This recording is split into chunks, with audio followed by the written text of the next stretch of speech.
and Brews number 66 with Mary Olender. Welcome, Rosemary, and how are you today? I'm great, thank you. How are you? Wonderful. I'm good. I was just telling you, it's been a very busy day here. We have a new farmhand who has been getting a lot of projects done for us. So when we moved here, we had kind of a barn. And part of it was divided into 3 runs for the dogs that they bred. And that was fine to get our rabbit cages put in, but it was dark and it felt closed off and nobody liked being in there. He opened it up, took down one of the walls, and it's just beautiful now. Nice. So yeah, I kind of teased him. I'm going to take my laptop down here and this is going to be my office from now on. It's so pleasant and It's so light beautiful. and airy. Yeah, but the flip side of that is it tends to be very busy days here, but so much is getting done. So tell my audience a little bit about yourself. Okay, I'm by trade an educator. I was a speech pathologist and teacher of the deaf, and then I became a regular ed teacher, and then a school administrator. I was principal of a junior high and then an elementary. And then I finished out my first run career until I retired unofficially, Right. as a director of special education in a very large school district. So I worked with 1,400 families of disabled kids, as well as a large district that was thousands of kids.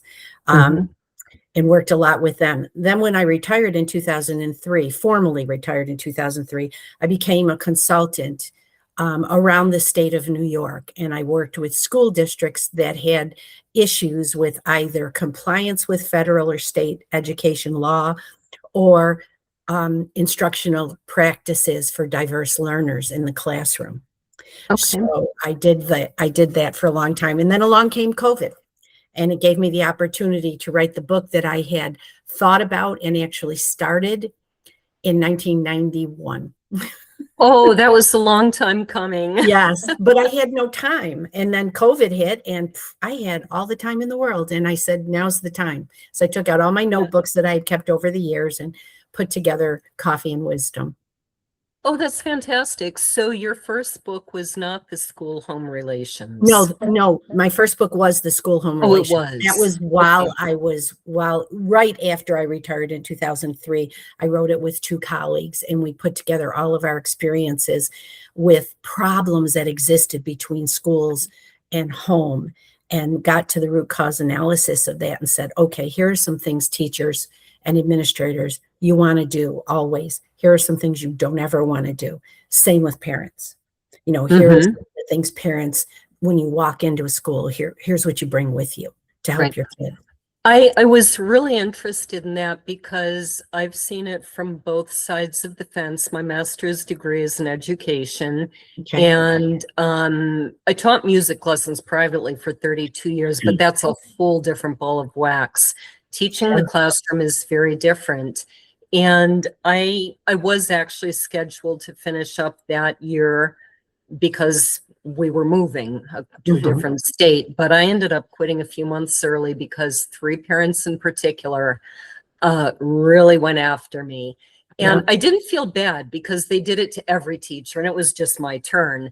The plus side is I lost 30 pounds in about 6 weeks, but so I can tell you some things about what parents shouldn't do.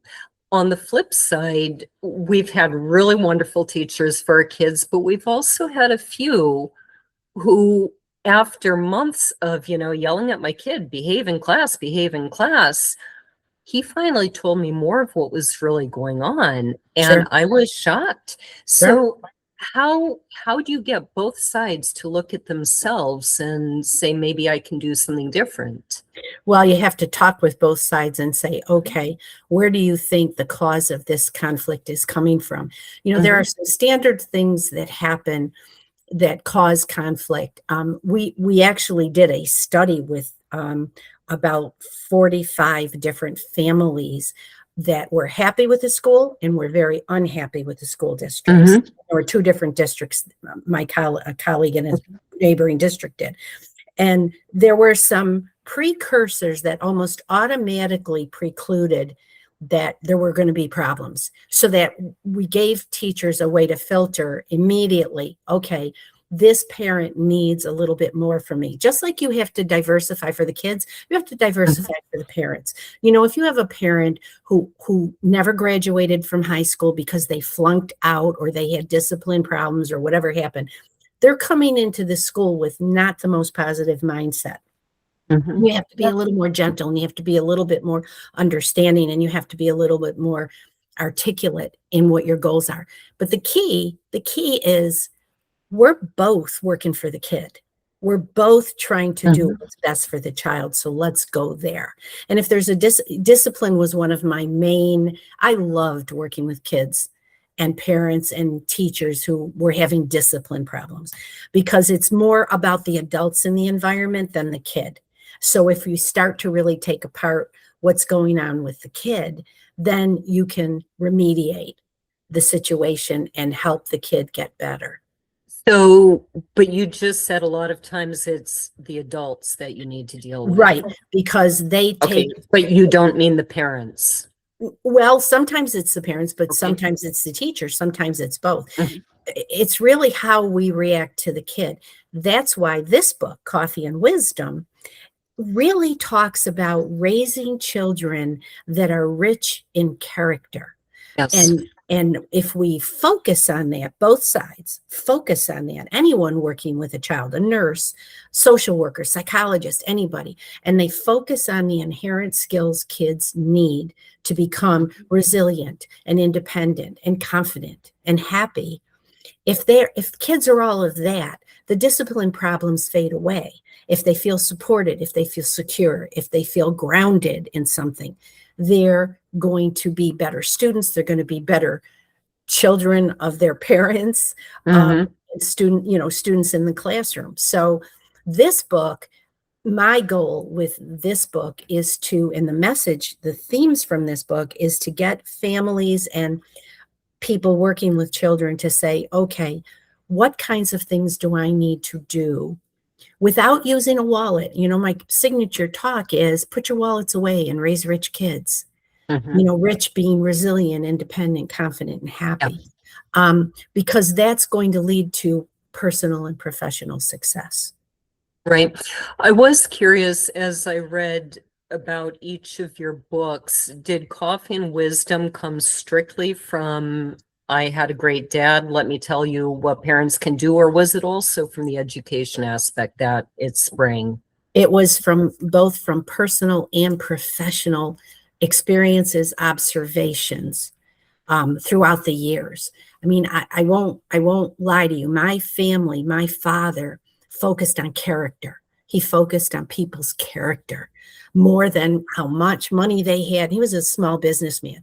The money didn't matter, but he really focused on people. He was a great relationship person, a great conversationalist.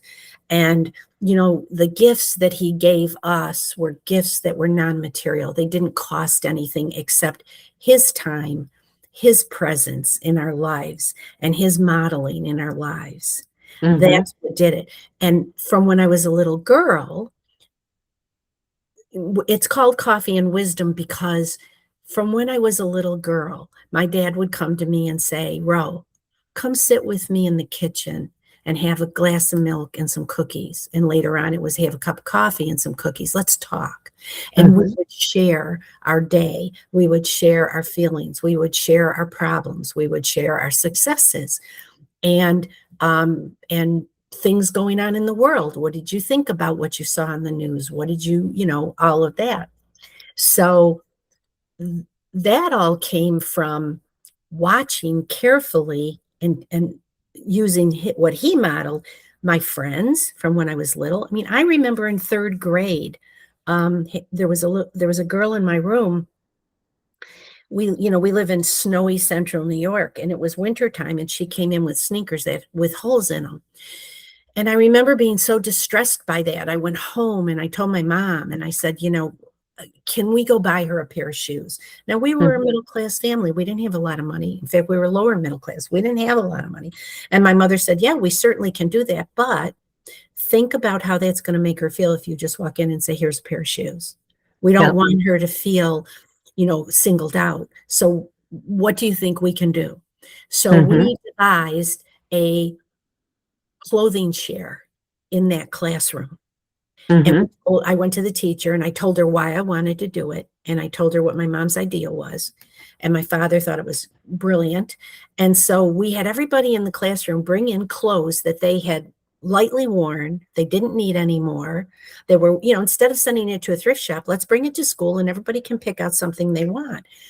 I still went and got new sneakers for her, but I took them out of the box.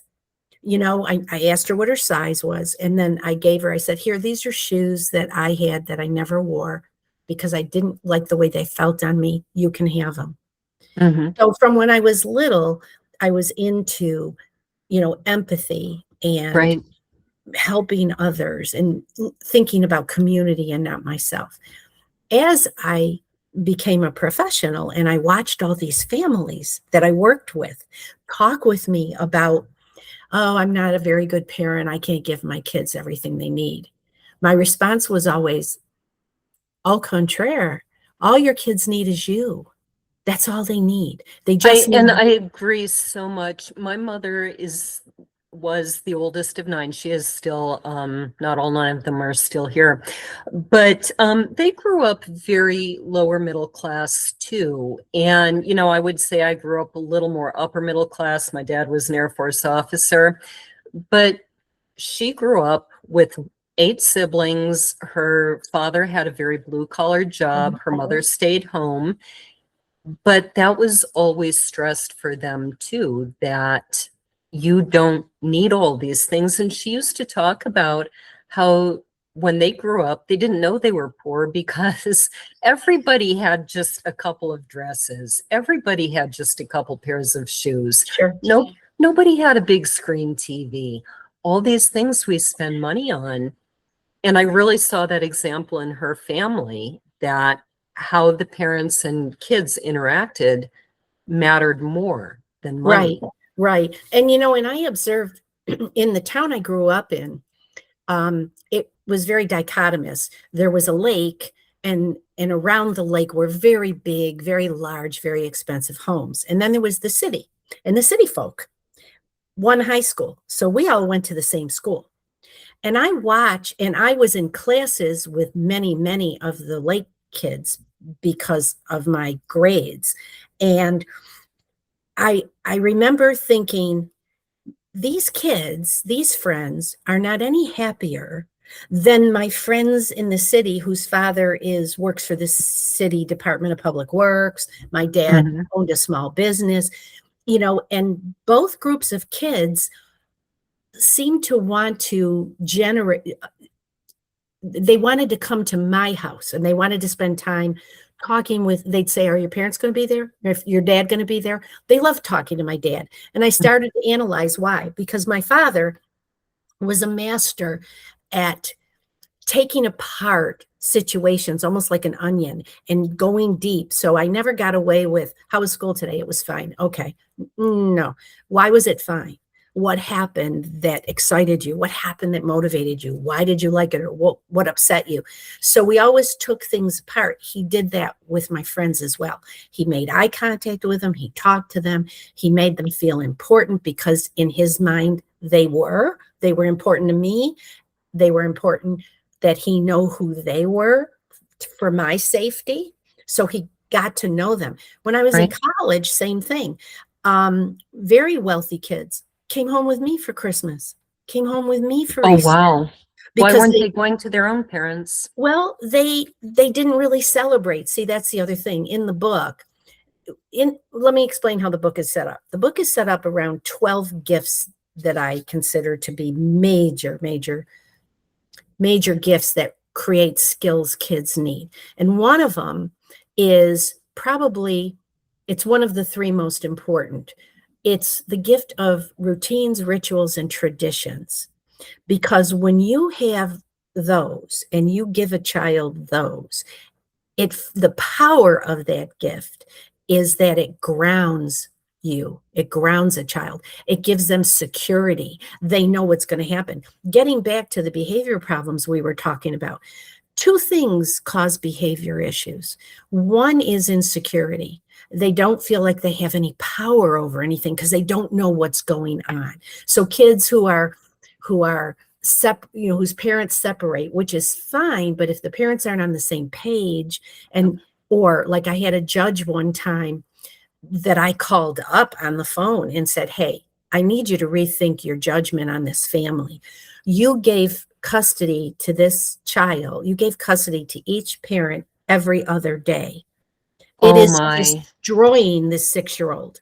He does not know where he's going. He's so insecure. He's out of control in the classroom because he's afraid, you know?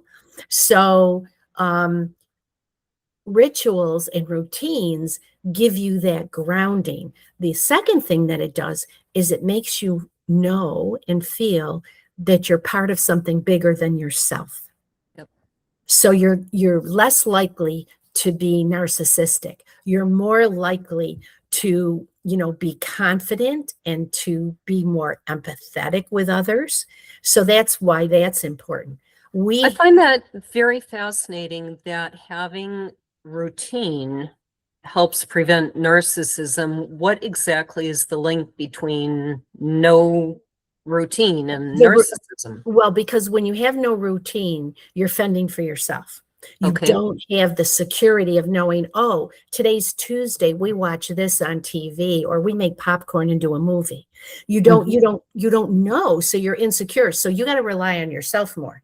So you learn to rely on yourself more and not take into consideration other people, because you've got to protect yourself. You've got to make your life more secure.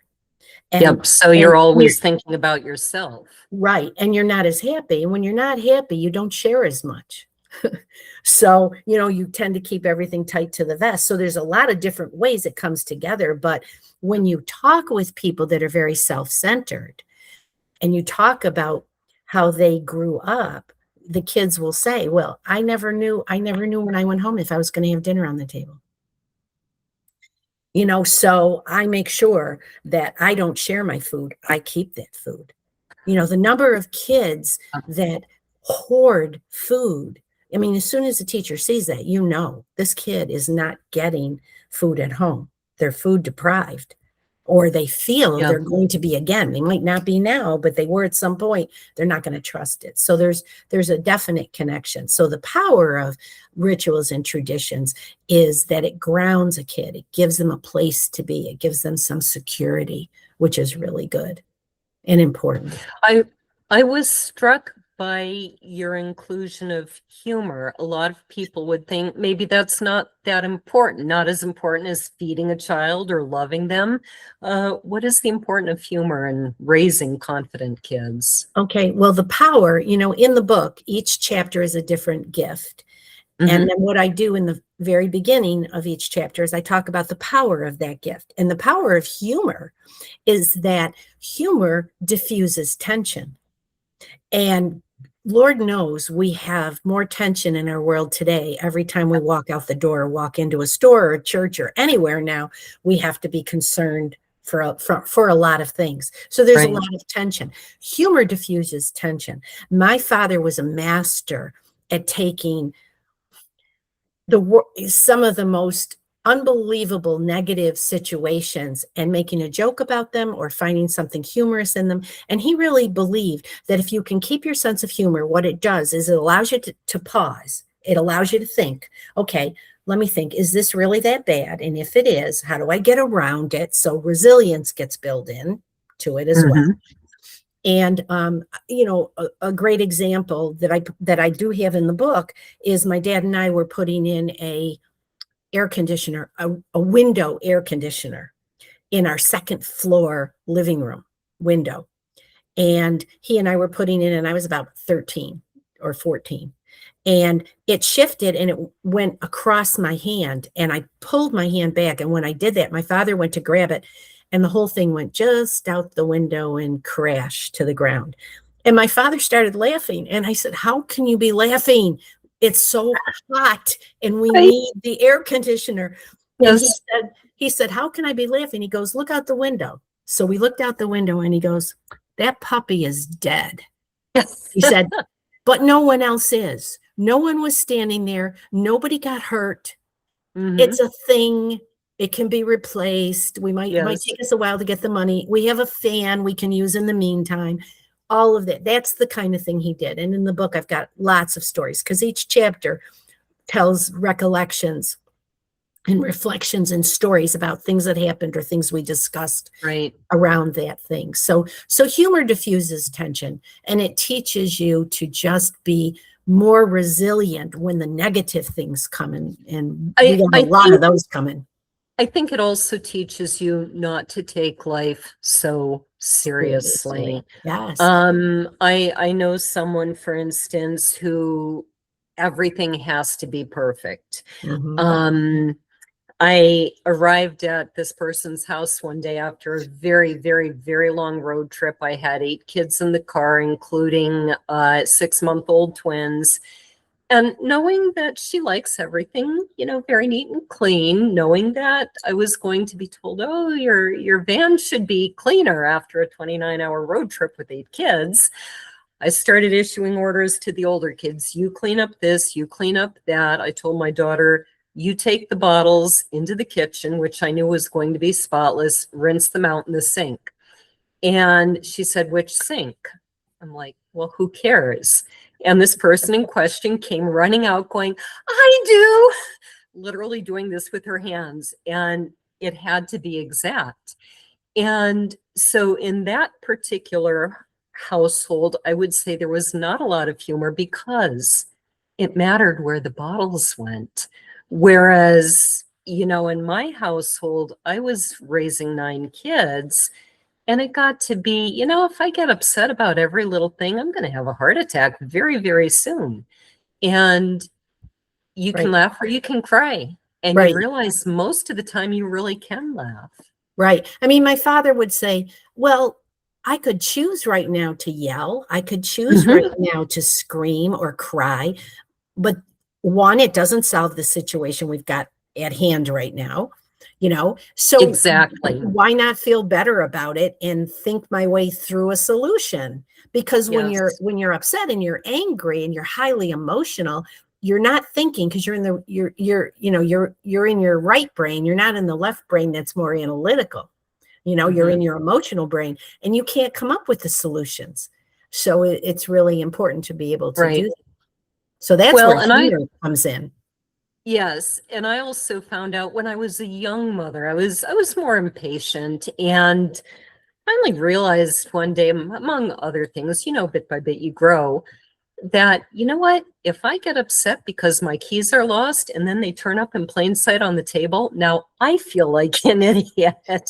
So take a deep breath, look for the keys, be calm, and then I don't have to feel like an idiot.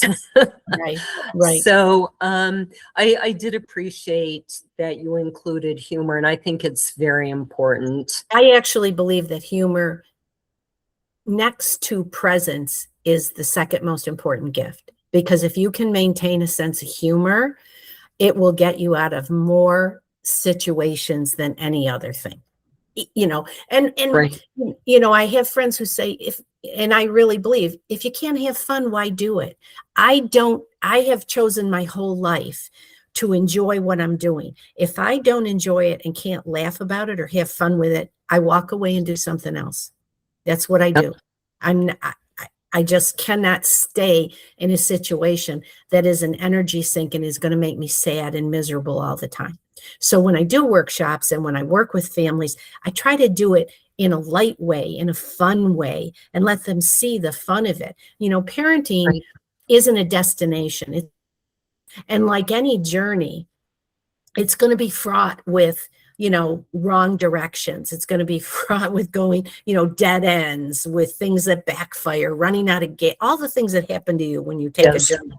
It's going to happen. So when they happen, think about it and say, okay. And my dad used to say, again, it taught me that Mistakes are only mistakes if you don't learn from them, if you don't turn them into opportunities to learn or to do something better or to get more information or go in a different direction. Sometimes it's a safety thing. You just say, okay, that was a mistake. I'm not going to do that again.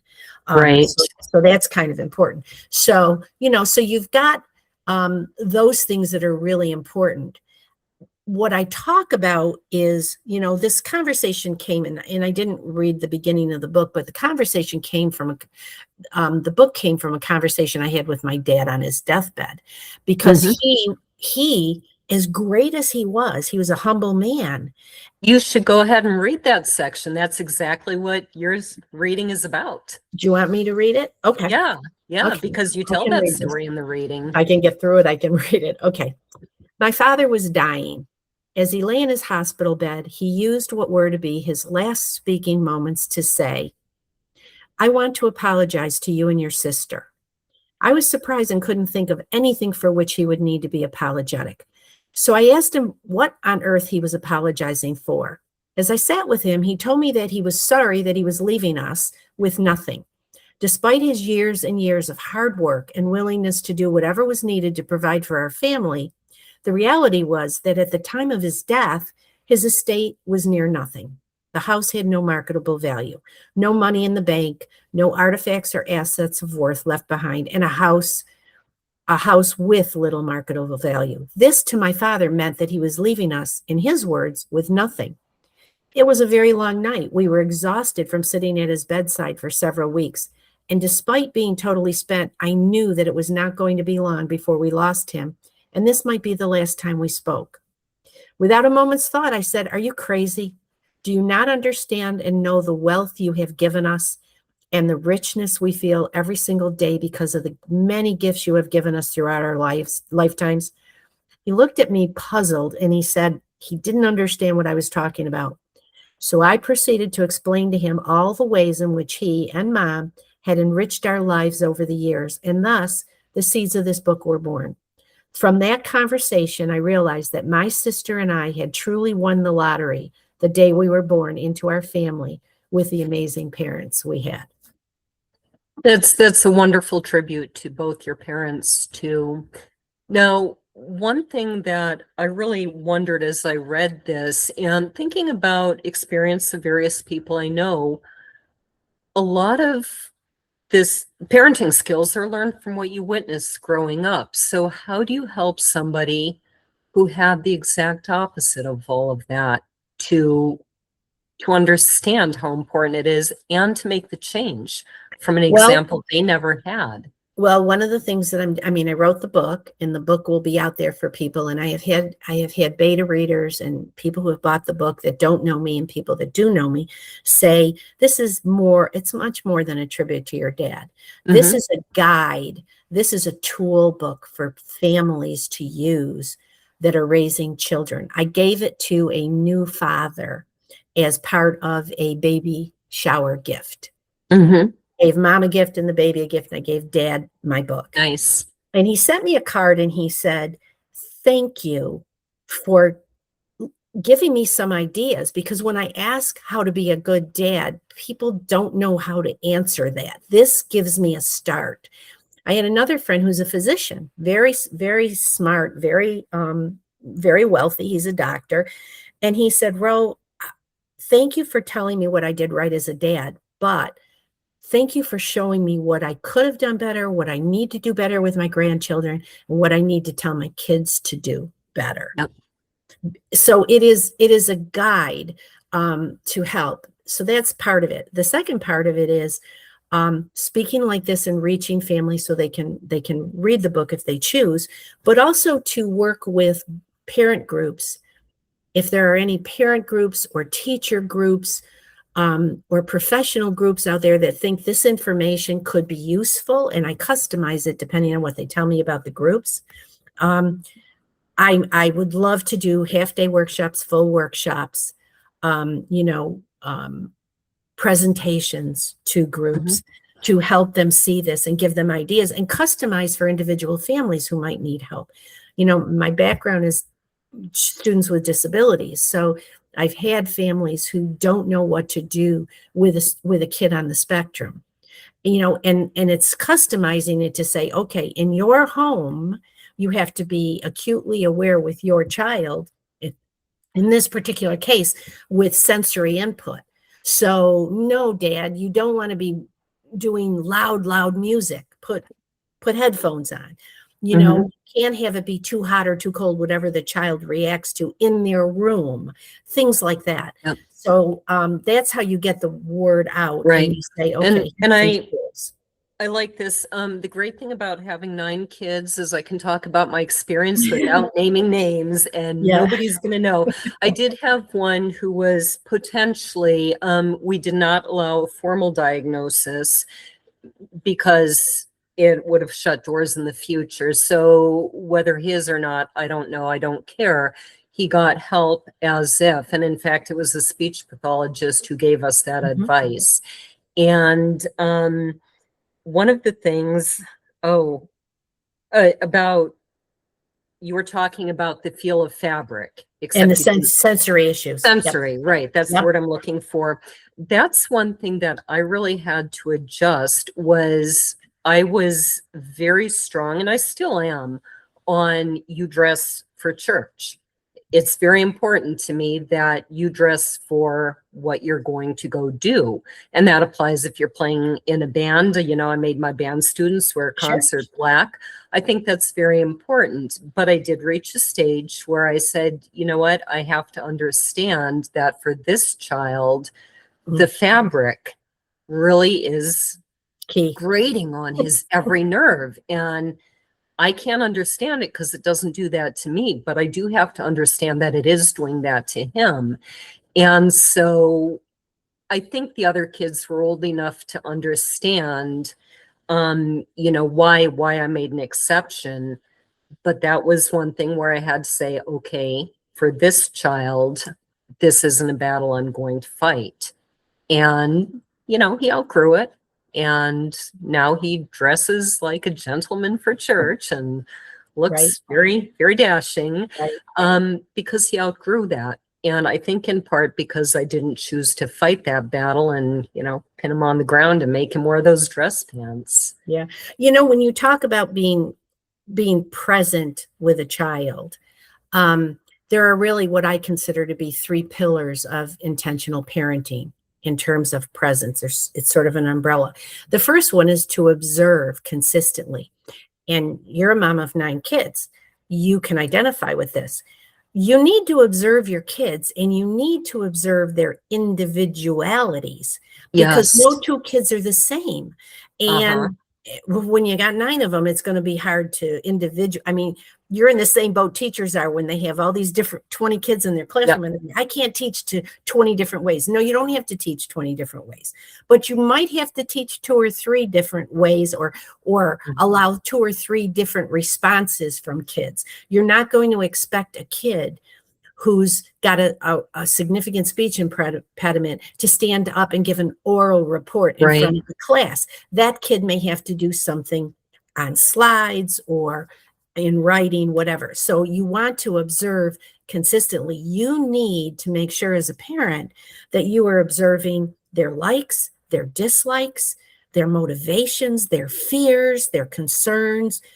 Doesn't matter how irrational you think they are, it's their perception. So you need to be present so that you can understand each child.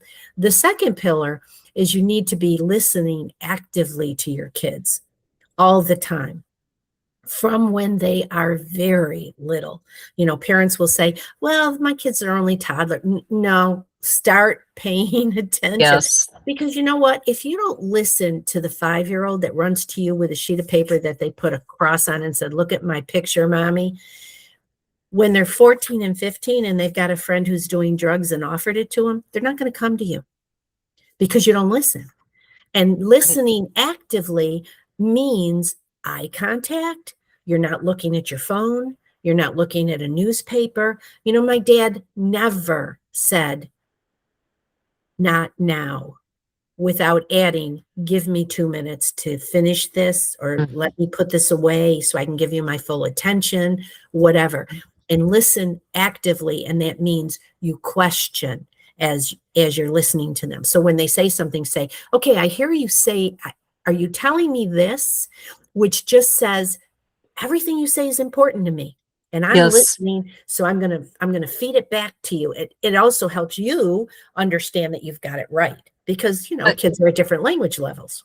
Right. And I believe you made the point in what's available on the sample on Amazon that the reason they're not going to come to you at 14 with the big stuff is because you didn't listen to the little stuff, and you made the point to them at 5, that is the big stuff. And I Exactly. think that was very important. I have to say, I liked another point you made about don't be too quick to judge your child's actions. Find out what's going on in their head. And it just reminded me of a funny story. Again, I won't name names. He knows who he is. I had a child. It was my grandpa's funeral, very serious occasion. Actually, that side of the family. Okay, this is a slightly inappropriate joke, but it was hilarious. Just to give you an example of the humor in this family, my grandmother died a few years later. My grandfather died. And so they had a double-decker plot. Mhm. And so as we're all standing there weeping and mourning and crying and being miserable because grandpa died, one of my uncles says, Dad's finally on top.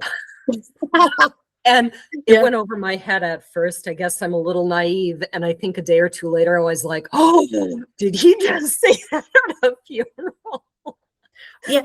See, So, and that's the kind of thing that will allow your children who witness that or hear it or see it, when there's another situation, to look for the humor and just not get so grounded in being well, angry. the rest of what happened in this story is that, so there we are, we're supposed to be all miserable and mourning and very serious. And all of a sudden, from the boys' bathroom, I hear this boom, boom, over and over. And I'm like, oh no, I know that's my child, because I know he's the one who's going to be doing that. And I'm like, not to be named, come out here. And I knew that if it had been left up to some other people, they would have been yelling and screaming at him. What in the world are you thinking? And he was about, I think, 7 or 8 at the time. I called him out. Why are you slamming the door? And he was so excited.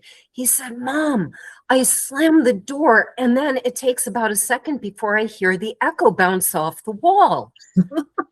He was literally Learning. effectively doing a physics experiment. Exactly. And it was amazing. And it kind of blew my mind, because this was a kid who tended to do things that could make parents or adults around him go, what are you thinking? Yeah, curiosity, they say curiosity kills the cat, but really curiosity is so critical and so important. And again, it's another skill you want to develop in your kids. You Yes. want them to be out there. My father, another skill in the book is the gift of positive risk taking. To take a risk and be curious. You might not like it. Okay, analyze it, take it apart later and see. But the observing and the listening is critical. The third action, however, is more on the parent.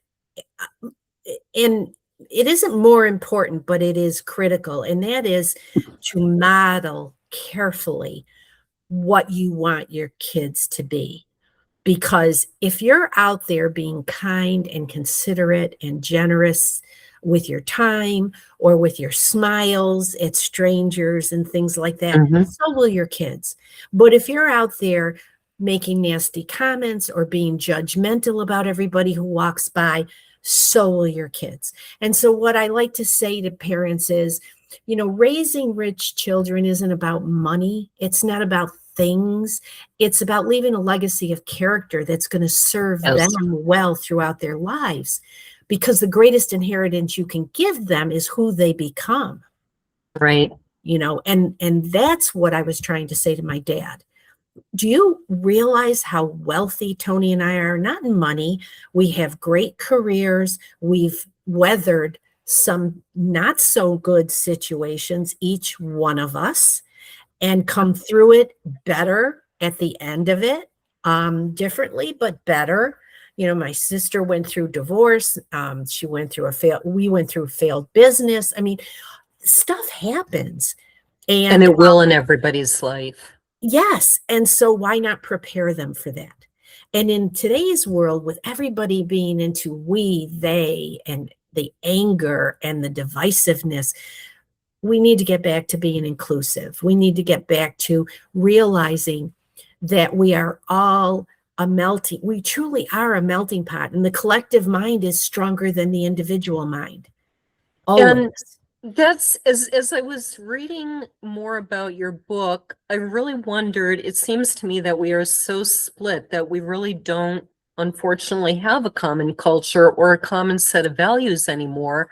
So how do you bridge that gap and get back to that? Well, we've never really had a common culture because we are a melting pot and we have all these cultures. I'm Italian. A lot of my friends were German, but it is these non-material gifts. The gift and that's more what I'm talking about, a culture in the sense that we shared values. Exactly. In a way I don't think we do anymore. Well, because emphasis and focus has been put, how do I word this? Too many people have been taught to be afraid of things they don't need to be afraid of. Mm-hmm. When you're happy, you're more inclusive. When you're happy, you're more receptive to information. You know, travel is the antidote to bigotry. And when you start looking at who's into more we, they, who's into more divisiveness and judgmental, a lot of them have not been exposed to multiple cultures. I've traveled to Italy and I've traveled to Portugal, and, you know, those are in France. Those are different cultures. I find that very interesting. Now, I grew up in the military, so I got a lot of travel. And I grew up in a military town. Oh, did you? What town? Rome, New York, which was Griffiths Air Force Base. It was a strategic air command base. Okay. So a lot of my friends were military brats, which is what we called them. Right. And I'm on a group called Books by Brats. So yeah, I'm on a few groups for brats. It's interesting hearing their experiences. But this is an interesting story too. When my daughter went to school in New York City, she's amazingly brilliant, got a full ride. So she went to school in New York City, and she got there. She grew up in Minnesota. I don't live there now, but that's where she grew up. And she got there and she was with students who had never left Long Island. They had never even been to Manhattan. They'd never been to the Bronx. Like, they'd literally never left Long Island.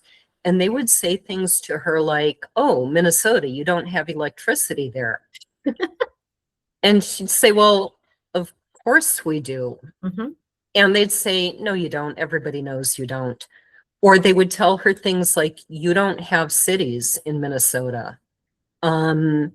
There was a very funny one. This actually happened to somebody that she met on the plane going home, who was obviously from Minnesota too, going to school in New York. And she said, "I got so tired of some of these assumptions that I told them with a straight face, my family is so excited. They just got indoor plumbing.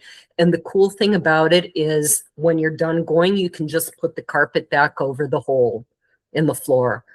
And she said they believed me. They literally had because their experience is limited. The experience is limited.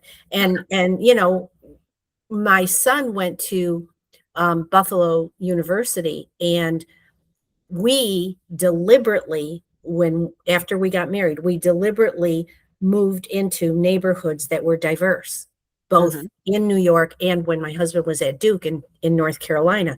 We deliberately moved into a neighborhood that was diverse. When my youngest son went away to school, he called me up after about 3 months and he said, "I want to thank you and Dad for having us live where we lived." He said, "because I am so comfortable, and there are so many kids here that are thinking about dropping out because they can't handle Asians and Really? Indians, and because Hmm. they had not seen them, they had not Hmm. experienced it, and they were afraid. They were afraid. What Um, were they afraid of? well, why are people afraid of immigrants? You know, they don't know. They don't know the culture. They don't, like you said, they have, you know, I saw a thing the other day of Dubai. And even me, who is educated and I think smart, was stunned at what Dubai looks like. I didn't expect it Mhm. to look like New York City. You know what I Uh-huh. mean? It was like, Yeah, whoa, wow, this is really amazing. Dubai is amazing. I have in the past seen photographs, and Yep. Yep. I didn't think about Dubai too much until the first time I saw pictures, I think. Yeah. Um, and that was another benefit of growing up in the military is it's a very integrated world. Yes. Yes. And so, for instance, when I was 4 and 5, my parents' best friends, and this is going back to 1971, Mhm. among their best friends on base was an interracial couple.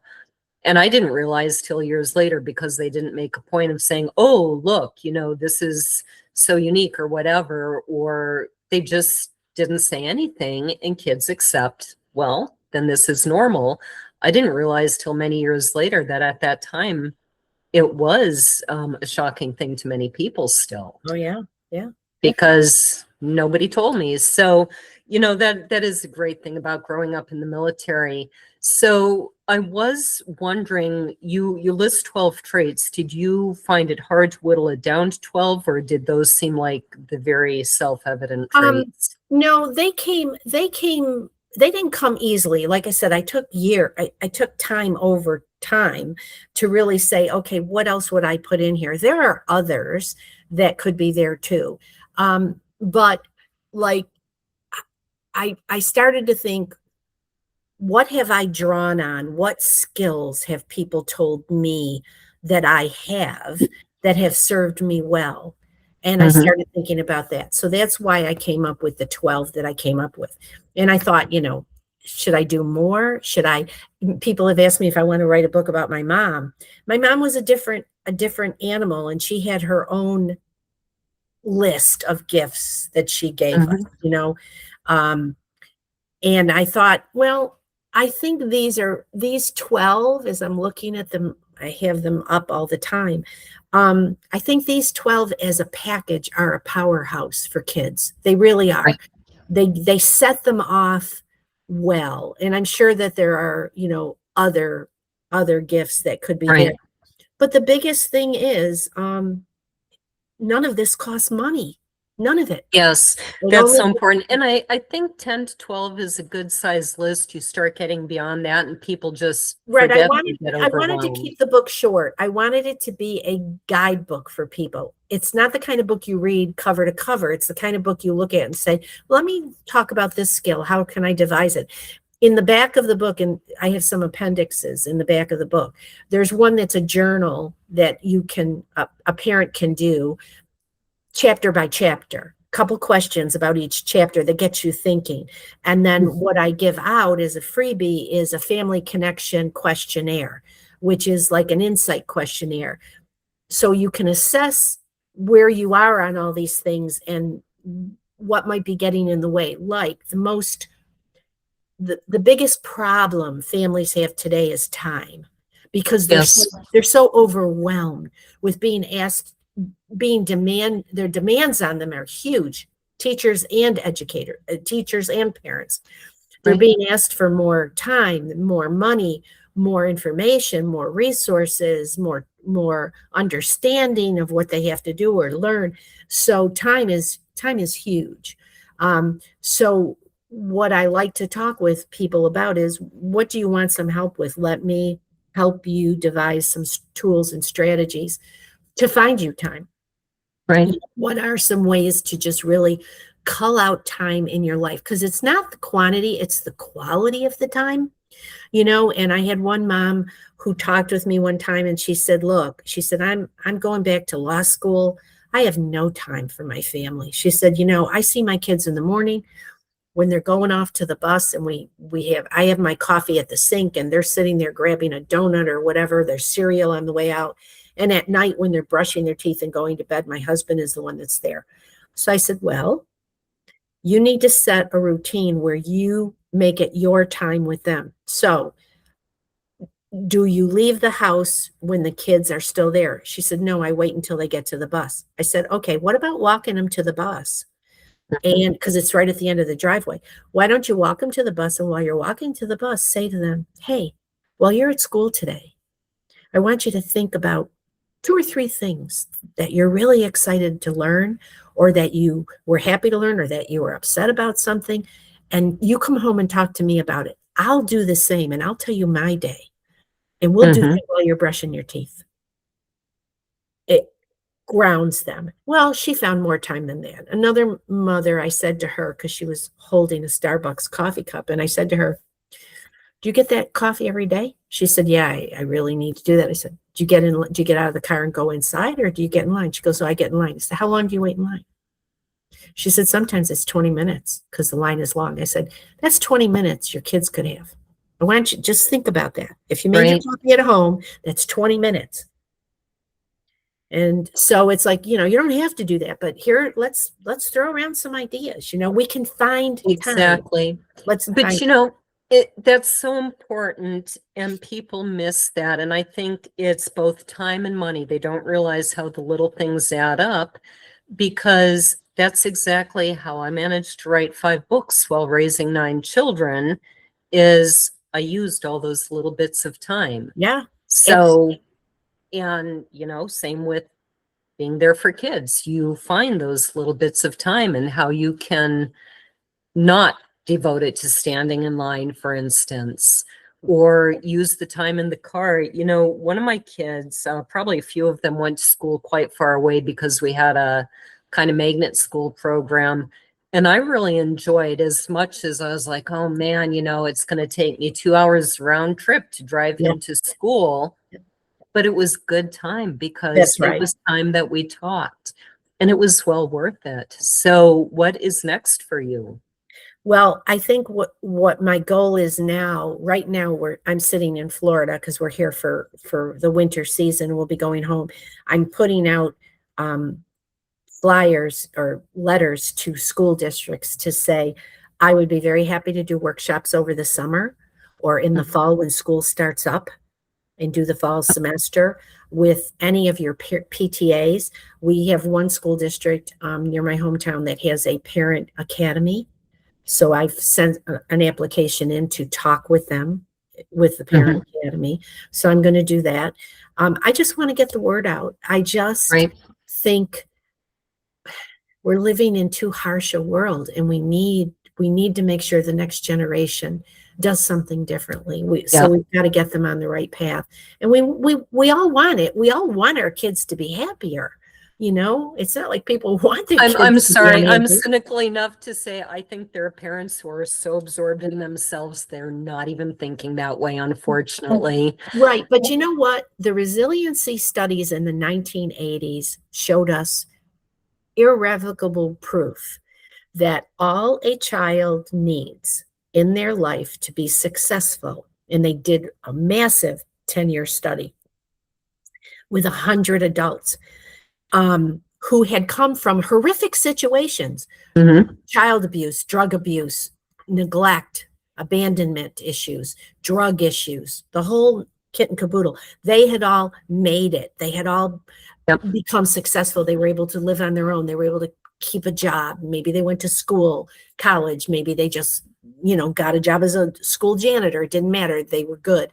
And they said, what's the common denominator of all of them? Well, they found one. In all 100 cases, there was at least one significant adult in that person's life that made a difference, that said to them, you don't have to be where you come from. You don't have to be a drug addict like your brother or your mom. You can be anything you want to be. That's all they need. So that significant adult can be anyone. It doesn't have to necessarily be a parent. The ironic or the poignant thing about it made me feel good about my profession is that of the 100, 87 of them were teachers. And That's a so powerful thing. it's very powerful. And I used to start faculty meetings out that way with my staff. And I used to say, if you don't think you have the power to make or break a kid, think again, because you do. Yes. And you better choose the path that makes the kid. And if you're struggling with a kid and you don't know what to do, you come to me. You come to somebody to help you with the child so that child gets positive information, feedback, and kudos from you, as hard as it might be. That's what they need. You don't have the right to hurt anyone. And that was my father's biggest mantra. You do not have the right to hurt anyone, including yourself, ever. And from when I was little, I remember him saying that. Wise words. Where can people find you online? They can find me at my website, rosemaryolender.com. I'm on LinkedIn for those people that might be on LinkedIn.